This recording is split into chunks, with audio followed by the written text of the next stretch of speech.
Kita belajar sistem saraf. Dalam menegur dan memuji anak, ya, hati-hati menegurnya. Kenapa? Karena nih Ibu ya, ini otak manusia, untuk ke badan ada jalan sistem saraf.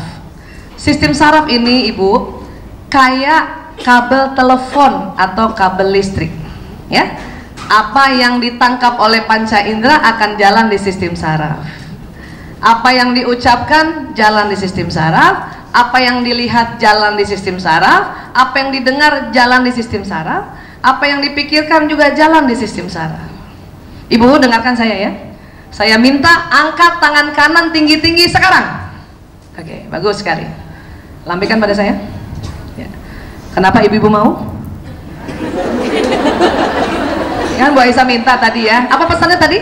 Angkat tangan kanan tinggi-tinggi sekarang. Maka kan tadi pendengaran ibu semua mendengarkan ya permintaan saya ini.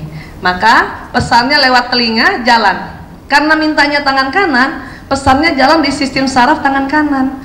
Maka tadi semua tangan kanan ibu melambai. Waktu saya begini, ada beberapa ibu yang sistem penglihatannya peka, dia ikut begini. Ya, tapi nggak semuanya. Sewaktu saya bilang lambaikan pada saya sekarang, semua melambaikan. Artinya apa? Memang sistem saraf pendengaran itu lebih peka daripada penglihatan. Untuk itulah makanya setiap bayi yang lahir di keluarga muslim harus diapakan Bu? Diazankan telinga kanannya, dikomatkan telinga kiri. Karena itu tadi jalan nih.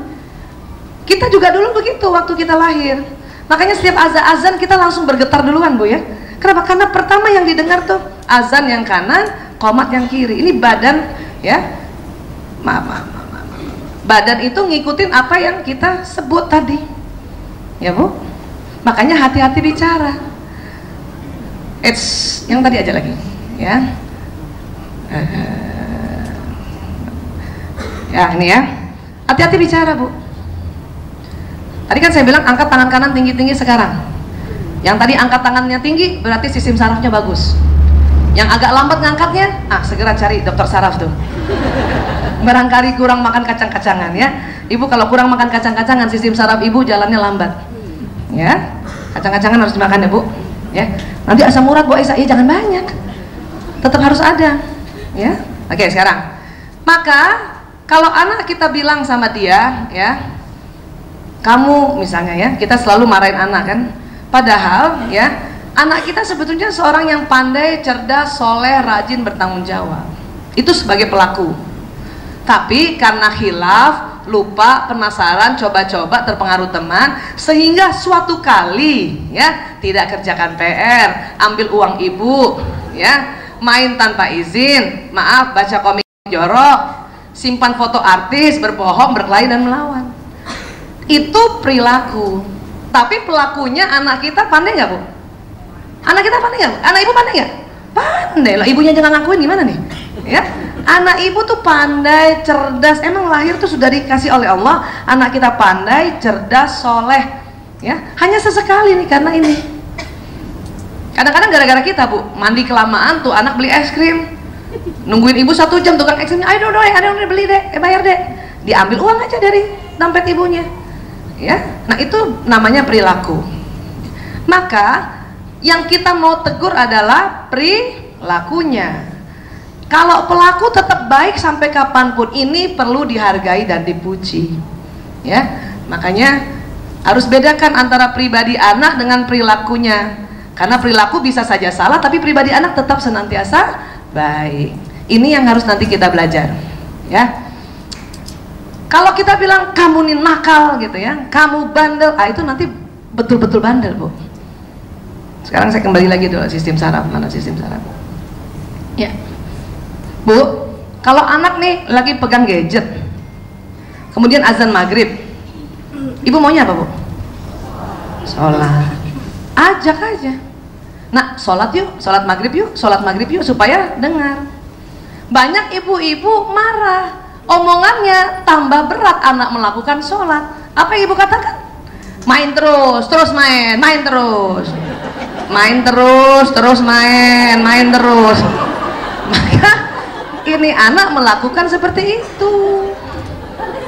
Terus kita tambah-tambahin kan, Kamu nih kalau disuruh sholat susah banget, kalau disuruh sholat susah banget. Apa yang terjadi? Kalau main aja lama banget, kalau main aja lama banget. Dan kita seneng banget diulang-ulang kalimat itu, maka dia akan jalan berulang-ulang. Jadi kalau kita mau menegur anak, ya, setelah tahu bahwa ini anak saya laki kah atau perempuan, ya, kalau dia perempuan, ya, itu kita harus sadari dulu kapan dia ngobrol, harus lihat mukanya, supaya kapan kita minta sesuatu sama dia, menasehati dia ikuti, ya. Nah, kalau gitu gimana? Sebelum kita ngomong, kalau ibu ingin memberikan sesuatu, memberitahu sesuatu, ibu ngomong dulu, jadi saya maunya apa? Ini pegang gadget, sedang azan maghrib, saya maunya apa? Oh, sholat maghrib. Bilang aja, nak, sholat maghrib yuk, sholat maghrib yuk, sholat maghrib yuk. Ajak, Bu. Bu Aisyah, kalau sholat maghrib dulu yuk, nggak usah pakai dulu, Bu. Anak sekarang kalau dipakai bilang sholat maghrib dulu yuk, apa dia bilang? Dulu udah. Sering banget begitu. Makanya langsung aja sholat maghrib yuk, sholat maghrib yuk, gitu, ya. Bagus lagi waktu kita bilang lewat telinganya, mata ini anak lihat juga kita udah siap, sudah siap, dia udah lihat, minimal kita udah berwudu, dia harus lihat. Atau kalau anak laki, dia sudah harus lihat juga bapaknya sudah mau juga ke masjid. Supaya apa? Pesannya dua yang jalan, satu dari telinga lewat sistem saraf ini, dan kemudian pesan berikutnya dari mata, kedua matanya, maka akan jalan di sistem saraf. Dua pesan yang jalan di sistem saraf mempercepat anak itu melakukan apa yang diminta. Makanya dalam mendidik harus melihat contoh. Yang cilaka, ibunya suruh sholat, pas lihat anaknya lihat, kita masih pegang gadget juga, Bu. Sholat woi, sholat woi. Pas dia lihat kita pegang gadget, maka pesan yang jalan di telinga itu akan hilang, bisa hilang oleh pesan yang jalan di mata. Walaupun mata tidak terlalu sensitif, tapi ada anak kan kita nggak tahu matanya sensitif apa enggak. Ibunya suruh sholat, udah jalan nih, sholat maghrib, sholat maghrib, sholat maghrib.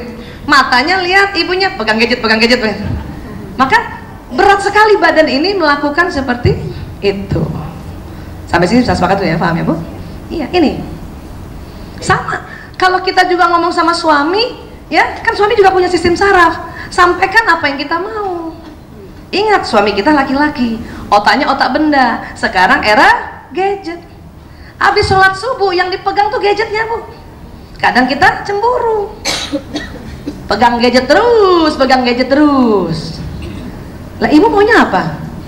Pengen juga aku dipeluk, ngomong, ayah peluk aku. Itu lebih jelas.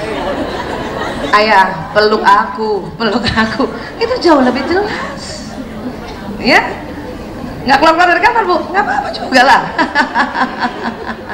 Paham ya, Bu? Sampaikan apa yang kita mau, ya. Ini kita harus belajar kembali tentang kerja saraf. Kita sering menyampaikan apa yang tidak kita mau. Kamu kalau kerjaan PR lama banget, kalau kerjaan PR aja lama banget. Ibu maunya apa anak-anak kerjaan PR? Dipercepat kan? Bilang dong, nak, kerjakan PR yang cepat ya, nak. Karena kita mau jalan-jalan, kerjakan PR yang cepat ya, nak. Kerjakan PR yang cepat, kerjakan PR yang cepat, kerjakan PR yang cepat. Gitu.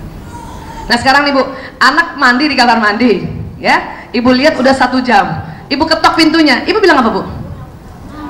Nah, bilang apa, Bu? Nah, cepetan, itu lebih benar. Nak, cepetan, nak, buruan. Banyak ibu suka ngomong apa yang kita tidak inginkan. Nah, jangan lama-lama ya. Kalimat jangannya juga jangan lama-lama. Apa, Bu? Lama-lama. Oh, makanya sebelum kita bicara apapun, tanya sama diri. Jadi saya maunya apa? Sampai sini boleh ya, Bu? Nah, ini sistem saraf enak sekali. Dan ingat, setelah kita sampaikan lewat telinga, matanya harus lihat kita juga. Paham ya? Apalagi sama suami, Bu, ya. Ingat ya, Bu, ada penelitian 2010. Suami ternyata senang sekali kalau lagi ngobrol berdua istrinya atau telepon istrinya itu suaranya manja-manja dan agak naik sedikit. Itu saya baru tahu 2010. Saya terlambat karena saya nikah 92. Saya 92 sampai 2010 ternyata salah, Bu. Kenapa salahnya? Setiap suami telepon, saya bicaranya terlalu mandiri. Assalamualaikum. Laki-laki, suami kalau bilang sama istrinya suaranya rendah, itu menggoda sebetulnya. Assalamualaikum. Saya jawabnya juga Waalaikumsalam. Ternyata suami kalau mendengar suara istri waktu ditelepon suaranya terlalu rendah atau terlalu mandiri, dianggap orang lain. Tapi penelitian itu kan baru 2010 baru masuk Indonesia. Ya. Makanya pas 2010 saya berubah. Assalamualaikum. Waalaikumsalam. Nah, gitu. Betul.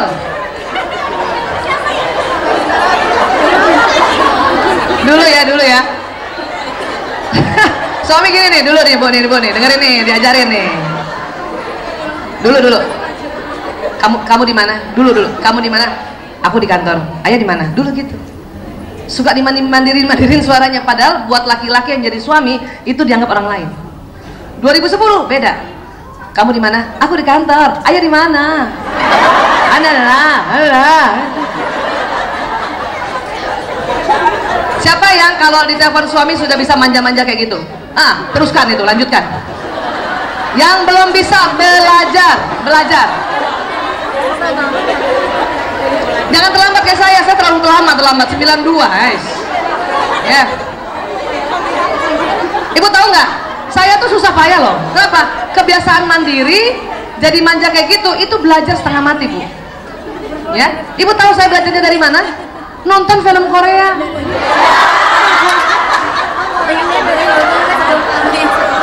Ibu, perempuan Korea kalau ngomong manja gitu kan? Annyeonghaseyo, Hamsahamnida, Waalaikumsalam, sama nggak? Betul, Bu, saya 5 tahun terakhir juga konsultasi ibu-ibu yang suaminya direbut pelakor.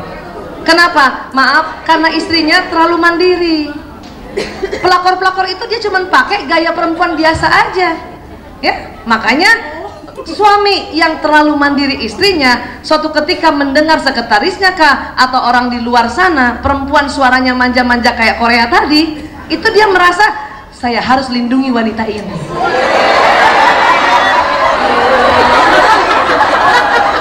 Sekarang ibu pilih, ibu yang mau dilindungi atau wanita lain? Belajar manja-manja tadi, ya. Walaupun awalnya suami kita pasti kaget. Sama, suami saya juga dulu kaget. Kenapa? Bayangin istrinya sejak 92 sampai 2010 mandiri banget. Ya, suatu ketika ini harus cuman berdua ya, berdua. Dulu kalau saya berdua ngobrol di kamar, ayah, aku mau bicara. Dulu tuh, kirain bagus kayak gitu tuh. Ternyata salah. 2010, ayah, aku mau ngomong. Ibu tahu nggak? Suami saya kaget dan mukanya begini, hah? Tetapi lama-lama dia seneng, ya. Dan ingat, ini kalau hanya berdua. Jangan depan cucu, ayah. Depan mitra kerjanya kita ngomong kayak gitu, nggak usah, ya. Itu perempuan banget, Bu.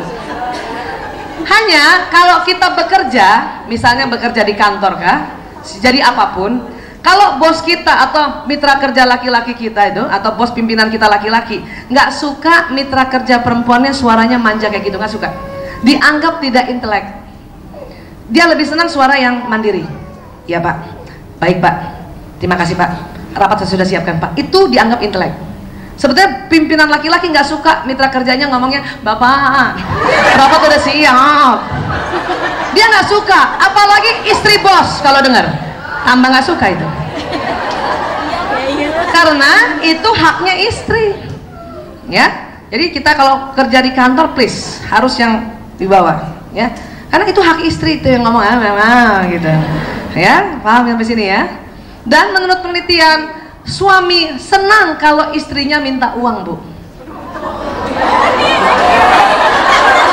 Mau direkam?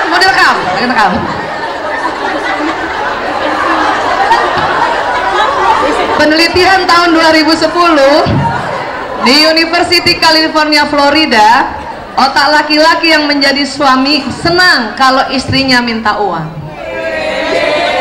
Siapa yang sudah selalu minta uang sama suami? Lanjutkan. Ya.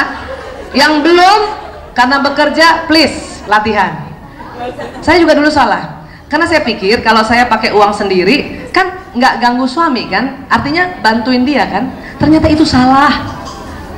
Makanya pernah sebelum 2010 suami saya bilang sama temennya apa, duit gua mah nggak kepake, bini gua duitnya banyak. Dulu saya dengar merasa kenapa sih dia gitu, malah marah saya. 2010 baru saya tahu bahwa laki-laki memang otaknya Allah kasih senang memberi nafkah. Makanya 2010 minta uang, Bu. Walaupun ya Allah telat banget ya, 92 sampai 2010, tapi dengan cara yang manja-manja tadi. Akhirnya saya juga nggak setiap hari minta uang, karena dia tahu juga saya punya uang. Jadi kalau mau keluar kota minta uang, ya. Nah, kayak kemarin saya mau ke Ternate, saya baru pulang dari Ternate tadi malam, ya. Waktu Jumat gitu tuh, Kamis malam, ayah, aku mau ke Ternate minta uang. Ngomongnya harus gitu. Dan ingat, Bu, walaupun suami kita suka, tetap respon mukanya rata.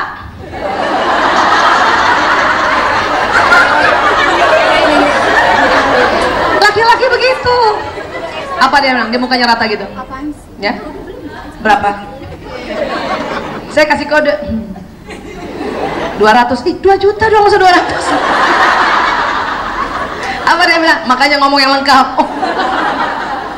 Dikasih loh, Bu. Kasih, ya Allah, yes, alhamdulillah. Kenapa? Kalau suami istrinya jarang minta uang, bahkan gak pernah minta uang, suatu ketika ketemu perempuan di luar sana minta uang, maka dia merasa saya dibutuhkan oleh perempuan itu. Mati kita. Mending kita yang minta uang ya, Bu. Iya, ya Allah. Paham ya, Bu? Oke.